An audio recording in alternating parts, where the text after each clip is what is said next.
우리가 알아야 할 오늘의 절대 뉴스 콕 찍어 전해드립니다. 뉴스 원정대. 네, 뉴스 원정대 시간입니다. 오늘 함께할 원정대원들 소개해드리죠. 오창석 시사평론가 그리고 정상근 기자와 함께합니다. 어서 오세요. 안녕하세요. 네, 지금 TBS 유튜브 채널에서요. 보이는 라디오로 함께하실 수 있습니다. 여러분의 의견도 항상 기다리고 있는데요. 무료로 이용할 수 있는 TBS 앱을 활용하셔도 좋고요. 짧은 문자 50원, 긴 문자 100원이 드는 샵 0951번으로 의견 많이 보내주세요. 오늘 첫 번째 이슈부터 살펴보죠. 4.7 서울시장 보궐선거 야권 단일화에서 패배한 안철수 국민의당 대표가 짠 하고 나타났습니다. 국민의힘 의총에 빨간색 넥타이를 하고 나타났고요. 네. 또 금태섭 전 의원은 국민의힘 빨간색 점퍼를 입었다고 합니다. 어떻게 보셨습니까? 일단 기본적으로 안철수 후보가 이러한 행동을 할 것이라고 많은 사람들이 예상을 못했거나 네.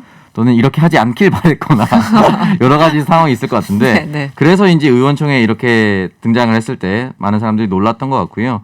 기본적으로 국민의힘은 지금까지 이 본 후보를 선출하는 과정까지는 최상의 시나리오대로 가고 있다라고 저는 생각합니다. 국민의힘 측 입장에서는 네. 안철수 후보도 이탈하지 않았고 사실 금태섭 후보는 이미 그 이전에 단일화가 됐고 도와준다고 얘기를 했었기 때문에 붉은색 점퍼를 입든 말든 사실 큰 컨벤션 효과는 금태섭 후보한테는 없었습니다. 그러나 안철수 후보가 이게 빨간 넥타이를 입고 등장했다는 것은 굉장히 큰 의미가 있을 것이고 네. 일단은 큰 분열 없이 당분간은 이어질 것이다라는 기대감을 국민의힘 측과 그리고 국민의힘 힘을 바라는 당선되길 바라는 지지자들은 굉장히 좋아할 것 같습니다. 이 과거에 이제 안철수 후보가 이제 벌써 뭐 2012년 얘기지만 당시 문재인 후보를 뭐 전폭적으로 도와주지 않은 것에 대해서 비판이 거의 한 10년째 따라다니고 있는 거잖아요. 거기에 대해서 의식을 한 건지 즉각 공동선대위원장 수용하고 바로 또 국민의힘 의총까지 가고 이거는 뭐 약간 불가피한 선택입니까? 어떻게 보셨습니까? 뭐 그렇죠. 근데 뭐 안철수 지금 대표로서도 이번에 뭐 단일화에서 이제 승리하지 못했기 때문에 네. 뭐 이후에 이제 정치 일정을 좀 노려봐야 되는데, 근데 이번에도 좀 도와주지 않는다라고 하면은 뒤따라올 좀 후폭풍이 좀 클 것 같고. 네. 근데 사실 지금 안철수 후보가 이게 지금 뭐 순종효과라고 하잖아요. 그러니까 단일화를 하면은 이 단일화에서 패배한 후보의 지지율이 승리한 후보의 지지율한테 얼마나 가느냐. 이게 지금 관건인데. 네. 근데 언론에서 좀 여론조사 추이를 보니까 그 안철수 그 대표를 지지했던 그 여론 중에 한 50% 정도만 절반 정도만 지금 이제 오세훈 후보 쪽으로 가고 나머지는 가진 않고 있는 상황이거든요. 네, 아직은 네. 네, 그러니까 이 그 여론조사 그 단일화 효과가 지금 이제 1+1이 이제 2가 아니라 지금 1.5 정도 나온 상황에서 네. 안철수 후보가 이 도와주지 않아서 이제 선거에서 만약에 패배하게 됐다라고 하면은 안철수 후보가 설 자리가 이제 더 이상 없게 되는 좀 그런 상황이 안철수 후보도 생각하지 않을 수가 없었을 것 같다라고 생각이 듭니다. 네. 단일화 여론조사 뭐 단일화 협상 가운데 안철수 이제 당시 후보가 내가 단일화 후보로 되지 않더라도 합당을 추진하겠다라고 얘기를 했잖아요. 그 약속은 어쨌든 지켜야 되는 건데 그러기 위해서라도 조금 더 일찍 빨리 국민의힘과 어떻게 같은 행동을 보이는 그런 모습을 좀 보여야 됐던 것은 아닌가. 네. 언제쯤 가능할 거라고 보십니까? 일단은 의원총회에서 이야기를 할 때 한 10번 정도 박수를 받았다. 보도에 나오고요. 10번이나. 네. 그리고 어떤 이야기를 남겼냐면 어떠한 불합리한 조건도 받아들이겠다고 한 제가 지금 할 일은 오세훈 후보 승리로 이끌어서 야권 전체의 승리를 이끌어내는 것이다. 네. 라고 했고 두 번째 기자들과 짧은 인터뷰가 있었는데 합당 언제 할 거냐라고 질문했는데 이번 선거를 승리로 이끈 다음 절차를 거쳐야 한다. 절차를 거쳐야 된다. 그러니까 네. 바로 하겠다라고 얘기를 하진 않았습니다. 그렇기 때문에 이 부분은 한다 안 한다 아직 열려있는 상황이라고 생각이 들고요.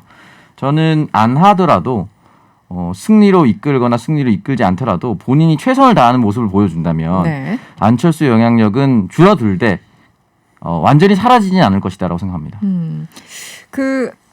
이제 안철수 후보의 어떤 발언을 가지고 네. 약간 뉘앙스가 그전에는 합당 뭐 추진 바로 할 것처럼 보이다가 오늘은 절차를 밟겠다. 뭐 네. 당원들의 뜻을 얻어서 뭐 이런 약간 전제가 있기 때문에 약간 톤 조절을 하는 것은 아닌가 또 이렇게 의심하시는 분들이 있더라고요. 네, 뭐 근데 사실 정치권을 좀 취재하면서 보면은 이 합당이 단일화보다는 몇 배나 더 어려운 어렵죠. 과정이기도 네. 하죠. 그러니까 근데 만약에 또 오히려 이 보궐선거에서 어떤 그 정치 세력이 패배를 했다라고 하면은 뭐 이른바 이제 정계 개편이라는 이름으로 뭐 이합집산이 좀 더 빠르게 이루어지는 편이긴 한데 오히려 선거에서 승리를 하게 됐다라고 하면은 이 정계 개편하는 경우는 거의 없다라고 보시면 좀 될 것 같고 네.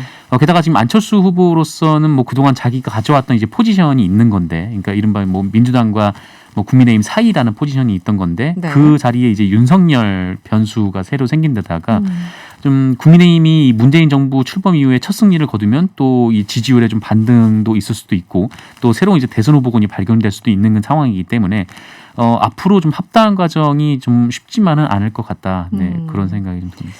지금 큰 변수는 사실은 윤석열 전 검찰총장의 등장이잖아요. 네. 사실은 뭐 오세훈 후보나 안철수 후보가 대권을 생각하다가 서울시장으로 유턴하게 된 이유가 윤석열 변수였다라고 분석하시는 분들도 꽤 계시는데 윤석열 전 검찰총장의 등장이 아직은 제3지대 등장이 안철수 후보를 국민의힘으로 가게 더 추동하는 힘으로 작용을 할까요? 아니면은 그렇지 않을까요? 어떻게 보십니까? 저는 외곽에 있는 게 더 낫지 않을까. 왜냐하면 국민의힘은 지금 자당 후보를 내세워서 안철수 후보를 한번 이겼기 때문에 네. 안철수 후보가 국민의힘에 들어간다고 해서 그 국민의힘에서 대선 후보가 될 가능성이 높다고 보기는 어렵습니다. 네. 또 다른 후보가 해서 자당 후보를 통해서 만약에 네. 오세훈 후보가 승리한다는 가정했을 경우에 완전한 컨벤션 효과가 일어날 거고 대선도 이제 국민의힘이 이길 수 있을 거다라는 승리감이 있습니다. 그러면 자당 후보가 본 후보가 되는 걸 바랄 겁니다. 그럼 안철수 후보가 이 국민의힘과 어설프게 합당을 해서 네. 져버리면 사실상 정치 생명은 지금도 사실 크게 위축되어 있는데 네. 그때는 정말 은퇴할 수밖에 없는 그런 상황이거든요. 네. 아무런 영향력이 없어. 심지어 또 원웨이 인사입니다. 국회의원도 아니기 그렇죠. 때문에. 지금은 네. 그렇기 때문에 제3지대에서 여러 사람을 모아서 함께 거대 정당을 만들려고 하거나 또는 제3지대 원샷 단일화를 지금 금태섭 후보와 안철수 후보가 단일화했듯이 윤석열 후보와 안철수 후보가 단일화하는 그런 방식도 아마 취할 수도 있습니다. 그렇기 때문에 시나리오상 안철수 후보는 들어가는 것보다 바깥에 있는 것이 훨씬 더 낫지 않을까. 조금 더 시간을 버는 것이. 네. 네. 근데 이 제3지대라는 것도 아마 그 고민하는 분들 입장에서 상당한 좀 딜레마가 있을 것 같다는 생각이 드는 게 일단 이번에 뭐 여론조사 단일화를 통해서 드러났지만 이 거대 양당의 조직력이라는 것이 정말 굉장하죠. 네, 엄청나구나라는 거를 한번 또 다시 한번 본인이 또 느꼈을 거고 뭐 게다가 또 이 제3지대에서 사람들을 규합한다라고 하는데 이게 완전히 새로운 사람들을 모으게 되면 또 그 사람들은 이제 검증을 받지 않아왔던 분들이기 때문에 네. 언제 어디서 또 사고가 날지 모르고 또 기존에 있었던 분들 그러니까 기존에 이제 정치권에 계셨던 분들을 모으면은 다 똑같은 사람들이네라고 평가를 좀 평가를 받을 수밖에 없는 상황이기 때문에 네. 이 제3지대라는 것도 좀 상당히 좀 고민을 하고 있지 않을까. 네.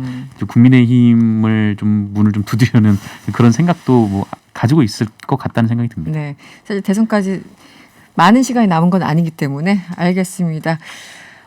다음 이슈 만나보죠. 박형준 부산시장 후보가 뭐가 계속 나오네요. 이 부산 기장군에 있는 건물을 재산 신고 당시 누락한 것으로 나타났습니다. 선관위가 진상조사에 나섰다고 하는데 어떤 내용인지 설명을 좀 해주시죠. 네, 이 박형준 후보 이제 신고 재산이 더 많아졌는데요. 네. 이 부산시 선관위에 따르면 이 박형준 후보는 이 부산 기장군 청광리에 있는 이 배우자 명의로 된 건물이 네. 재산 신고에서 누락이 됐다라면서 그 어제 변경 신청을 했다라고 합니다. 이게 변경 신청에 따라서 이 박형준 후보의 재산이 45억 8,400만 원 정도 됐는데 네. 48억 2천만 원 정도로 한 2억 3천만 원 정도 더 늘어났다라고 하고요. 이 박형준 후보 측은 이 집을 지어놓고 건축사가 등기를 하지 않아서 실수로 재산 신고에 누락된 것을 뒤늦게 발견했다라고 했는데 그러면서 뭐 자기는 취득세, 등록세, 재산세 다 납부했고 법적으로 문제될 것은 없다 이렇게 해명을 했습니다. 집을 지어놓고 건축사가 등기를 하지 않아서 실수로 어떻게 봐야 됩니까? 핑계죠. 이게 네. 2017년 준공 건물입니다. 네. 4년간 미등기 상태. 그러니까 애초에 지어진 목적은 무슨 미술관을 만들려고 했는데 잘 안 돼서 그대로 놔둔 상태인데 만약에 등기하지 않았다라고 하면 어쨌든 그 부지는 가지고 있잖아요. 네네. 그 부지에 대한 신고라도 했어야 되는데 이 부분에 대해서는 고의 누락인지 아니면 정말 신경 안 쓴 것인지 모르겠지만 어쨌든 본인의 실수, 네. 변명의 여지 없는 실수와 잘못이라고 생각이 들고요. 두 번째는 재산 신고하고 나서 재산 신고 수정 기간이 있습니다. 이제 어제까지였는데 만약 어제 수정했다면 네. 사실 법률적으로는 크게 문제가 될 수가 없는 부분인데 왜 누락을 했는지에 대해서 네. 잘못된 부분이 있다거나 이런 부분이 추가적으로 나온다면은 아마 해명이 더 필요할 것이고 만약에 그런 부분이 나오지 않는다면은 이 부분에 대해서는 아마 공개를 하고 넘어가고 일정 정도의 사과를 했기 때문에 그냥 지나갈 수도 있습니다. 현재까지로서는. 이 후보자와 직계가족의 재산 신고 누락은 물론 이게 실수도 있겠지만 어쨌든 선관위에서도 이걸 조금 엄중하게 보는 것 같고 이 선거법 위반이고 당선 무효 이럴 수도 있잖아요. 네. 이런 걸 더군다나 이게 뭐 저기 안 보이는데 정말 그 오지에 있는 땅 이런 것도 아니고 멀쩡한 건물이 있는데 이것을 몰랐다, 뭐 누락했다 실수로 이게 될까요? 설명이? 뭐 법적으로 문제가 될지는 모르겠지만, 근데 좀 납득이 가기는 좀 어렵죠. 그러니까 뭐 이렇게 건물이 뭐 한 500채 정도 있는 것도 아니고 그게 뭐 어쨌든 그게 많지는 않으니까요. 많진 않아서 오히려. 네, 네. 게다가 이제 뭐 통장을 뭐 이렇게 좀 잔금이 남아 있는 통장을 누락했다, 뭐 이 정도 수준이 아니고 이게 건물이 하나가 빠졌다라는 거는 좀 사람들이 글쎄요 뭐 어떻게 볼지 모르겠습니다. 근데 어쨌든 이 그 부산 정가에서는 뭐 이 재산 신고 누락이 공직선거법 250조 위반한 행위다, 좀 이렇게 좀 비판을 하고 있고, 이 행위는 또 당선 무효형까지 또 해당될 수 있는 엄중한 사안이다, 뭐 이렇게 비판이 나오고 있는 상황입니다. 결국 이제 선관위 부산시 선관위로 이제 공이 넘어갔는데 선관위의 기준은 그겁니다. 당선을 목적으로 고의로 재산을 누락했다. 네. 그러니까 이 부분이 만약에 현재 45억이 48억 정도, 이제 2억 3천 정도 증가했는데 네. 만약에 2, 30억이 늘어났다라고 할 경우에는 굉장히 엄중하게 바라볼 수가 있으나 부산시 선관위 입장에서 수정기관에 제출을 했고 그 금액이 비록 2억 3천이긴 하지만 네. 박형준 본인 신고한 큰 재산에서 크게 많이 이제 또 틀린 부분은 아니기 때문에 네. 워낙 재산이 많기 때문에 그중에 네.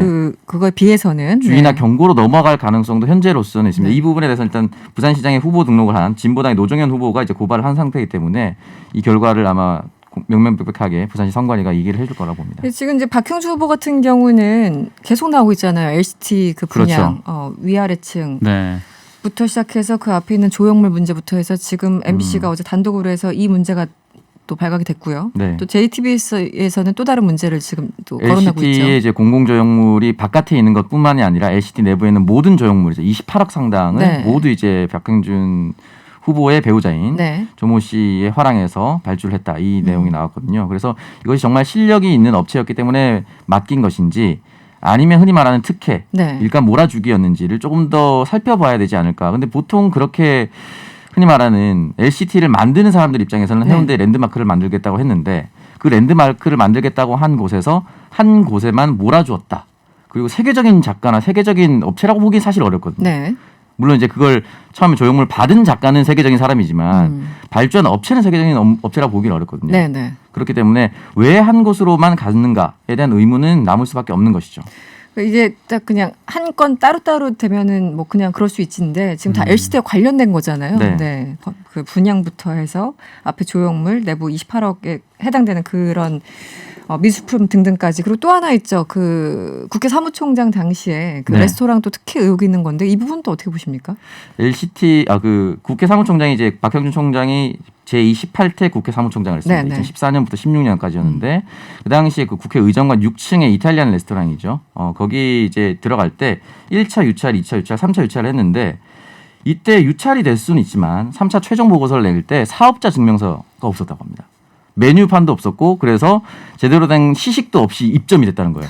메뉴판도 없었다. 네. 그러니까 이게 사실은 아무리 유찰이 된다 하더라도 그래도 국회에 입점을 하는데 네. 시식 한 번 없이 입점이 됐다라는 네. 것 자체는 좀 이해할 수가 없는 부분이고 그 사이에 오는 몇 가지 세금도 누락이 됐습니다. 그 네. 세금은 국민의 세금으로 채워졌거든요. 또. 그러니까요. 이게 국회라는 공간에 저도 사실은 그 레스토랑 한 번은 가봤어요.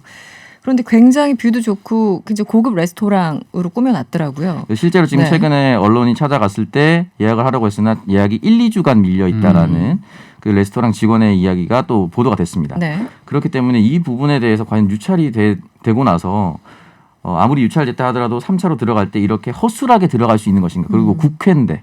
그러니까 유찰이 돼서 어쩔 수 없이 이제 그 업체밖에 선정 못했다. 여기까지는 그냥 굳이 이해를 하더라도 임대료도 내지 않고 전기수도 냉난방비 이거 네. 안 낸다라는 거는 일반 국민들의 어떤 상식을 뛰어넘는 거 아닙니까? 그렇죠. 그게 이상하죠. 그러니까 지금 뭐 1차, 2차가 유찰돼서 3차에서 좀 그 커트라인을 좀 조건을 낮췄다라는 완화했다. 게 네네. 이제 주장인데 가만히 생각해 보면은 애초에 국회에 왜 그 레스토랑이 들어와야 되는가부터 좀 의문스러운 면이 있는 거죠. 네네. 게다가 지금 뭐 거기에 이제 뭐 전기료나 이런 것들도 다 지금 국회에서 내준다라는 거 아닙니까? 그렇죠. 그래서 네. 그 부분이 좀 문제가 되는 것 가끔 같습니다. 이제 국가가 공공의 자금을 투입해서 그런 세금이나 이런 특혜를 주는 경우가 있긴 한데 독립유공자라든지 특정한 그렇죠. 모든 국민들이 네. 납득할 만한 독립유공자의 후손이라든지 이런 부분이 있습니다. 근데 그런 부분이 아니거든요. 그렇기 때문에 이 부분에 대해서는 과연 왜 하필 이게 그 오얏나무 아래에서 가끔 함부로 매지 말라 이런 그런 네. 얘기 있지 않습니까? 네. 사무총장 당시에 박형준 후보의 배우자와 또 친분이 있는 그렇죠. 사람이 그렇죠. 또 거기에 또 그분이 들어왔습니다. 걸리는 거죠. 네. 네. 그냥 그 회사가 문제가 아니라 사실 그 회사도 문제죠. 이렇게 되면은. 근데 이게 그 회사의 대표가 또 박형준 후보의 배우자와 또 친분이 있습니다. 굉장히 붙었기 때문에 배우자에게 유리하게 특혜를 준 것이 아니냐라고 사람들이 바라보는 상황이 됐고 이 부분에 대해서는 또 명명백백하게 본인이 이제 공직자로서 네. 밝혀야 되는 부분인 것이죠.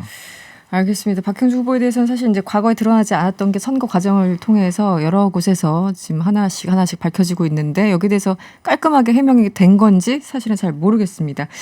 네, 다음 이슈로 넘어가 보죠. 오늘 국회 본회의에서 공직자 윤리법 개정안이 통과됐습니다. 앞으로 LH 직원이나 부동산 관련 업무를 하는 공직 유관단체 직원들은 의무적으로 재산을 등록해야 합니다. 자세한 내용을 좀 전해주시죠. 네, 이 개정안은 LH 등 이 부동산 관련 업무를 하거나 부동산 정보를 취급하는 공직 유관단체 직원들에 대해서도 재산 등록을 의무화하는 것이 골자입니다. 지금은 이제 4급 이상 고위공직자만 이 재산 등록을 하게 돼 있는데 네, 그렇죠. 네. 예, 앞으로 이제 부동산 관련 업무를 하는 뭐 전 직원들이 재산 등록 대상이 되는 거고 네.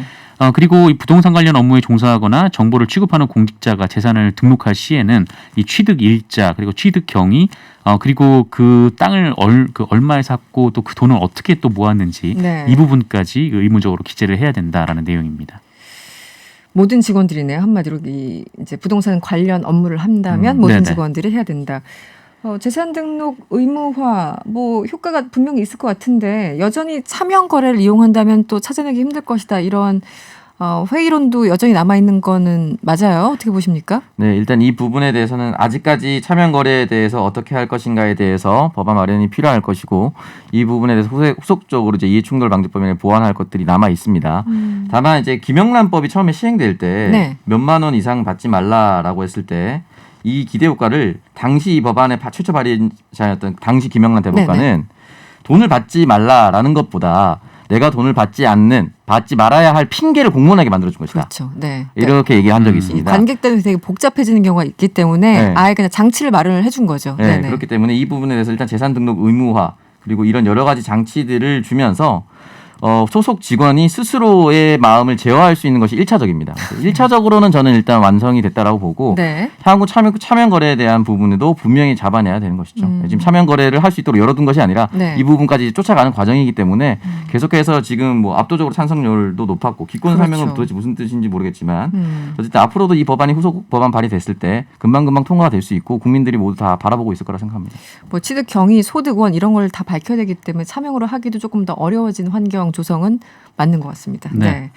알겠습니다. 오늘 원정대 여기서 마무리를 할게요. 지금까지 정상근 기자 그리고 오창석 평론가와 함께했습니다. 오늘 고맙습니다. 감사합니다.